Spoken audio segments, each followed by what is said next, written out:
মেয়েরা কখনো বউ হয়, মেয়েরা কখনো মা হয়, মেয়েরা কখনো শাশুড়ি হয়, আবার মেয়েরা কখনো বোন হয়। মেয়ে কিন্তু একটাই, শুধু সম্পর্কের পরিবর্তন হচ্ছে। যখন একটা মেয়ে বউ হয় তখন সে শাশুড়ির কথা শোনে, আবার ওই মেয়ে যখন শাশুড়ি হয় সে তার বউকে কথা বলে। মেয়েরা যখন বউ হয় তখন তার শাশুড়িরা তার সাথে খারাপ ব্যবহার করে, কিন্তু ওই মেয়ে যখন শাশুড়ি হচ্ছে তখন তার ছেলের বউকে নিয়ে কথা বলে, ছেলের বউয়ের সাথে ঝগড়াঝাটি করে, তার সাথে মিলেমিশে থাকতে পারে না। পরিবর্তন হয়ে যাচ্ছে আমাদের সম্পর্কের, স্থানের। সম্পর্কের পরিবর্তন হওয়ার সাথে সাথে আমাদের মন মানসিকতাগুলোও পরিবর্তন হয়ে যাচ্ছে। যে মেয়ে একসময় বউ ছিল সে আজ সময়ের ব্যবধানে শাশুড়ি হয়েছে।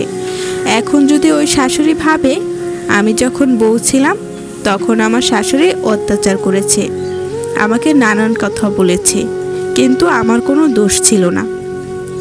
আপনি শাশুড়ি, আপনি যখন ছেলের বউ ছিলেন তখন আপনার সাথে আপনার শাশুড়ি কী করেছে এইটা যদি আপনি আপনার ছেলের বউয়ের সাথে প্রতিশোধ তোলেন তাহলে তো আর হলো না।